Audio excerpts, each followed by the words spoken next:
नमस्कार। हमारी आज की कहानी का शीर्षक है शापित हवेली की शापित लड़की। आओ हम मिलकर इस कहानी का आनंद लेते हैं। गहरे जंगल के बीचों बीच एक पुरानी हवेली खड़ी थी। सालों से वह वीरान पड़ी थी, लेकिन गांव वालों का कहना था कि वहां एक आत्मा का वास था।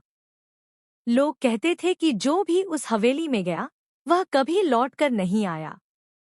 एक दिन 16 साल की रिया अपने माता पिता के साथ उस हवेली में रहने आई।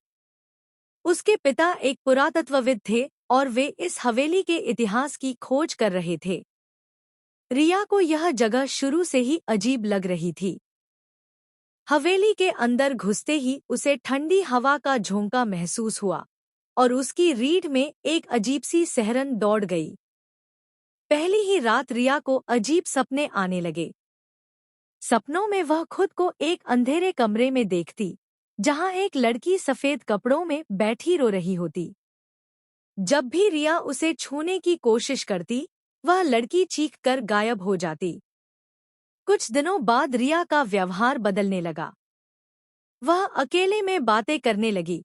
उसके चेहरे पर अजीब सी उदासी छा गई और उसकी आवाज कभी बहुत भारी तो कभी बहुत पतली हो जाती। एक रात जब उसकी माँ ने उसे जगाने की कोशिश की, तो रिया की आंखें पूरी तरह सफेद हो गईं और उसने डरावनी आवाज में कहा, तुम लोग यहाँ से चले जाओ। यह हवेली मेरी है। उसकी माँ डरकर पीछे हट गई, लेकिन उसके पिता ने रिया पर पानी छिड़का। रिया अचानक जमीन पर गिर गई और कांपने लगी। अगले दिन गांव के एक तांत्रिक को बुलाया गया। तांत्रिक ने बताया कि रिया पर वृंदा नाम की लड़की की आत्मा का साया था, जो 50 साल पहले इस हवेली में मारी गई थी। आत्मा बहुत क्रोधित थी क्योंकि उसकी मौत एक रहस्य थी।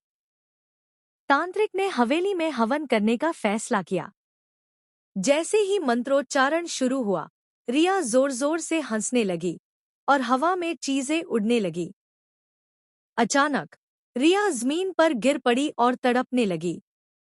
तांत्रिक ने आत्मा से पूछा, तुझे क्या चाहिए? आत्मा चीख कर बोली, इंसाफ। तांत्रिक ने गांव के बुजुर्गों से पूछताछ की, तो पता चला कि वृंदा को इस हवेली के पुराने मालिक ने मारकर उसकी लाश हवेली के कुएं में फेंक दी थी।